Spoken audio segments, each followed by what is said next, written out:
युद्ध के बाद राफेल बनाने वाली कंपनी के शेयर धड़ाम। दूसरी तरफ पाकिस्तान को J-10 देने वाली चाइनीज कंपनी के शेयर ने मचाया कोहराम। दोस्तों, डसॉल्ट एविएशन फ्रांस जिसने बनाया राफेल, 2 दिन में शेयर 10% क्रैश कर गए। उसके बड़ा क्रैश है। क्यों क्रैश? इंडिया को लग रहा था या भारत को लग रहा था कि हमारी जो एक एरियल सुप्रीमेसी है वो बनी हुई है, यानी कि हवा में एक तरीके से डोमिनेट कर रहा था भारत, लेकिन उस डोमिनेंस को तोड़ गिराया इस बार पाकिस्तान। और टेलीग्राफ की स्टोरी है, मैं नहीं कह रही हूं। बहुत जगह अलग अलग रिपोर्ट सामने आ रही हैं, किसी पर यकीन मत कीजिएगा।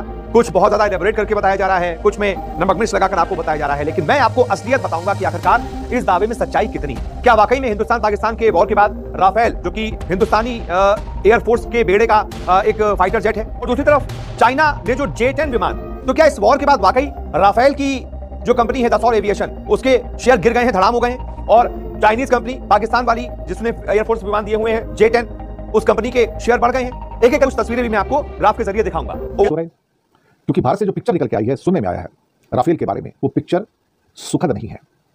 वो कहीं ना कहीं राफेल की रेपुटेशन के लिए वो पिक्चर बहुत दुखद है कि राफेल गिराए गए हैं। तो मुझे नहीं पता कितने, 1 है, 2 है, 3 है, क्या हुआ है।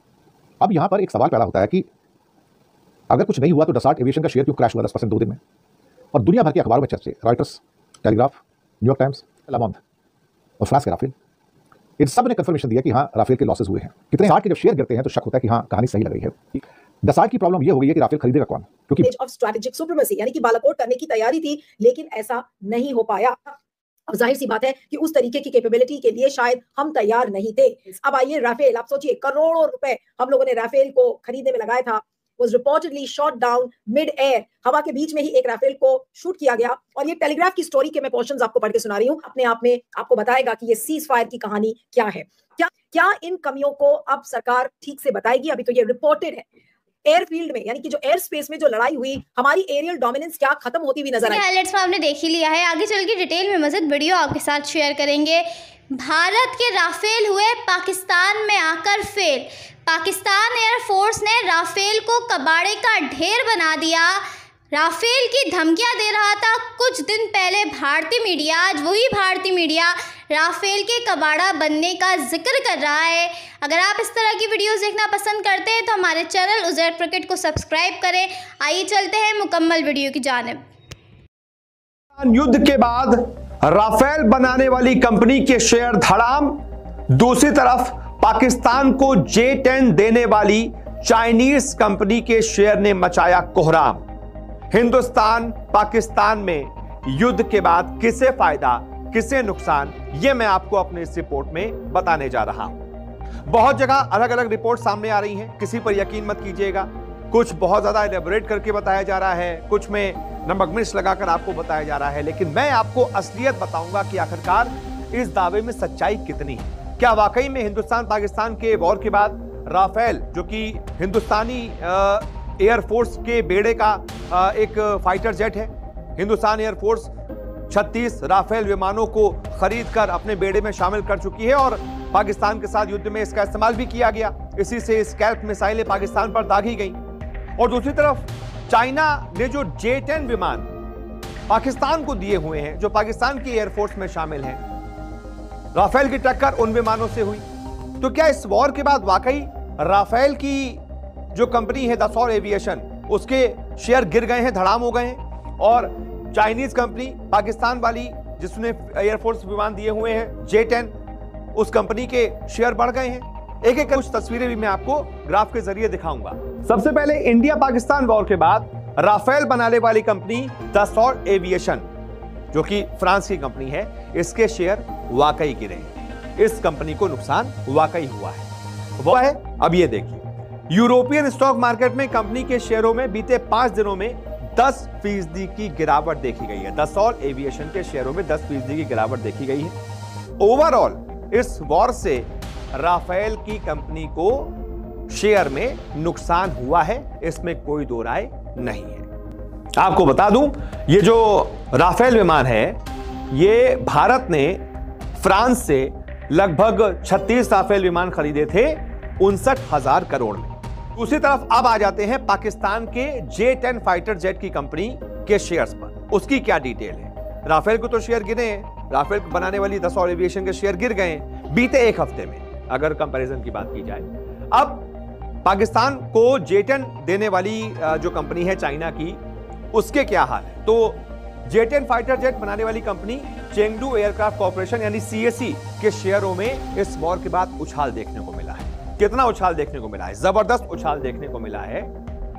चीन की इस कंपनी के J-10 फाइटर जेट पाकिस्तान की एयरफोर्स के बेड़े में शामिल हैं। बहुत सारे J-10 फाइटर प्लेन्स पाकिस्तान के पास हैं।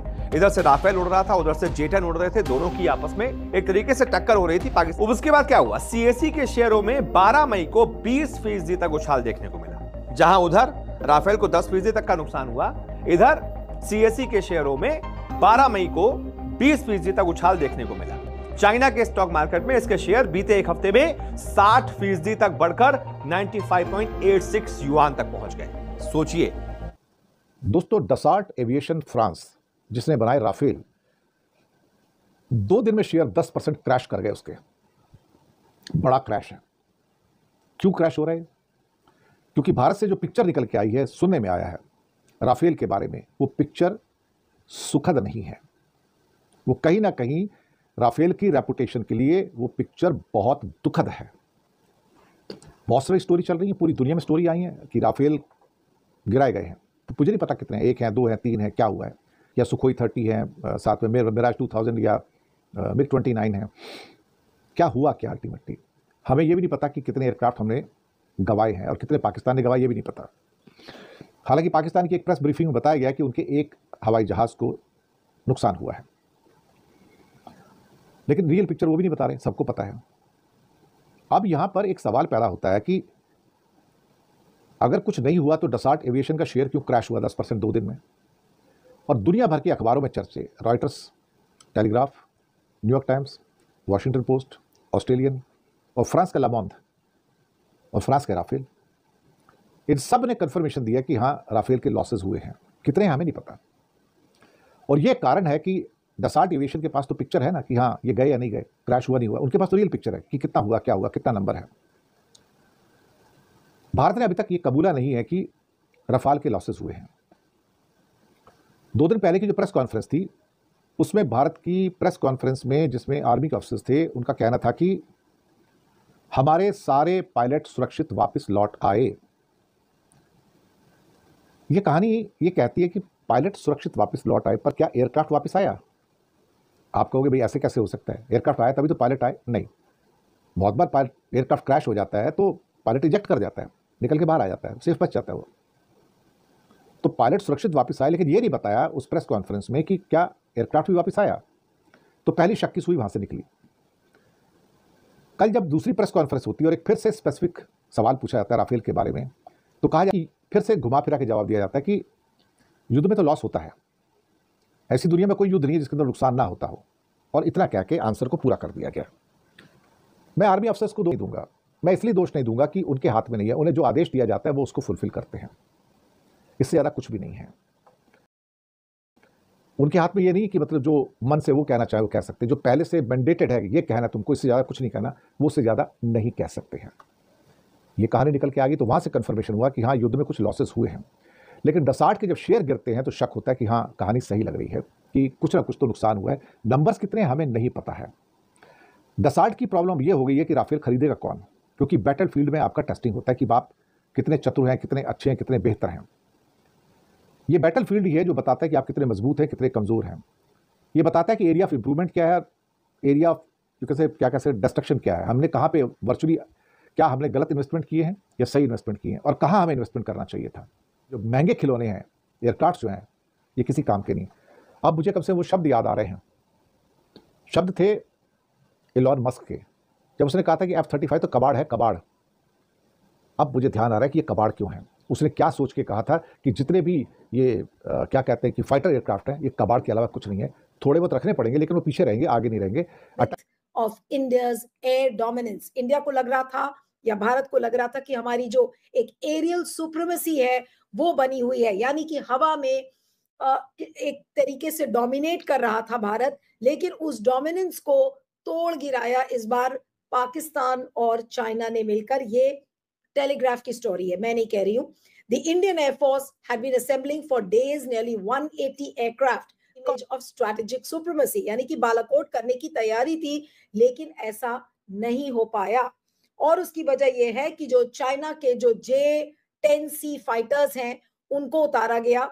PL-15 missiles, Mach 5 hunters with over 300 kilometres range, और जो एरी रेडार्स हैं, linking every shooter into a single deadly nervous system. What India saw was not just Pakistani pilots, यानी कि भारत सिर्फ पाकिस्तानी पायलट्स को नहीं देख रहा था, it was China's entire air warfare doctrine stretching from Skardu to Pasni. इस तरीके के चाइना का सामने नजर आ गया। और जाहिर सी बात है कि उस तरीके की कैपेबिलिटी के लिए शायद हम तैयार नहीं थे। एंड द राफेल्स, अब आइए राफेल, आप सोचिए करोड़ों रुपए हम लोगों ने राफेल को खरीदने में लगाया था। फिर क्या हुआ? One Rafale valued at $250 million was reportedly shot down mid-air. हवा के बीच में ही एक राफेल को शूट किया गया। Another barely made it back, यानी कि दूसरा राफेल शायद फिर आया ही नहीं। The Spectra EW system designed to protect it was overwhelmed. Rafale जिस टेक्नोलॉजी से बचाया जाता है, जिसको हम स्पेक्ट्रा EW सिस्टम कहते हैं, उसको भी शायद ध्वस्त किया गया। PL-15 didn't come with radar, it came with AI guided silence, यानी कि कोई आवाज नहीं थी, कुछ नहीं था। जिस तरीके का नेटवर्क चाइना और पाकिस्तान ने मिलकर बनाया, उस नेटवर्क ने ये सारी चीजें ध्वस्त की थी। यानी कि घेरा गया है, राफेल को घेरा गया ऐसा लगता है। और ये टेलीग्राफ की स्टोरी के मैं पोर्शंस आपको पढ़ के सुना रही हूँ, ये बहुत ही रिवीलिंग है। द पाकिस्तानी यानी कि राफेल को ध्वस्त करने की कोशिश की गई है, और ये एक स्ट्रैटेजिक एम्बैरेसमेंट है, यानी कि रणनीतिक रूप से ये हमारे लिए बहुत अपमानजनक हो गया। The implications are enormous. India's prestige weapon, the Rafale, fell to a Chinese missile fired by a Pakistani jet. That's not just a tactical failure, it's a geopolitical message. ये Bloomberg wrote, this is a... अब game कैसे change हुआ है ये समझिए। ये 2019 नहीं था। दिस इज इन बालाकोट, ये टेलीग्राफ कोट कर रहा है, उसको मैं पढ़ रही हूँ। दिस अपने आप में आपको बताएगा कि ये सीज फायर की कहानी क्या है। क्या चाइना और पाकिस्तान ने मिलकर राफेल को ध्वस्त करने की कोशिश की? और ये बात सही थी कि हमारे पायलट समझ गए कि इन लोगों ने ट्रैप करने की कोशिश किया, एक ऐसे कि हमारे पायलट्स के लिए मुश्किल हो गया। क्या इन कमियों को अब सरकार ठीक से बताएगी? अभी तो ये रिपोर्टेड है। एयरफील्ड में, यानी कि जो एयर स्पेस में जो लड़ाई हुई, हमारी एरियल डोमिनेंस क्या खत्म होती हुई नजर आई? पाकिस्तान और चाइना ने क्या ये मिलकर करने की कोशिश किया? डॉक्टर पाशा, भारतीय मीडिया का रिएक्शन देखना और सुनना पसंद करते हैं तो ज़ैक क्रिकेट को जल्दी से सब्सक्राइब कर लें, बेल आइकन पर क्लिक कर लें, ताकि जैसे ही कोई नई वीडियो आए आपके पास फौरन से नोटिफिकेशन आ सके। इसके अलावा आप हमें फेसबुक और टिकटॉक पर भी फॉलो कर सकते हैं, लिंक आपको नीचे डिस्क्रिप्शन में मिल जाएगा।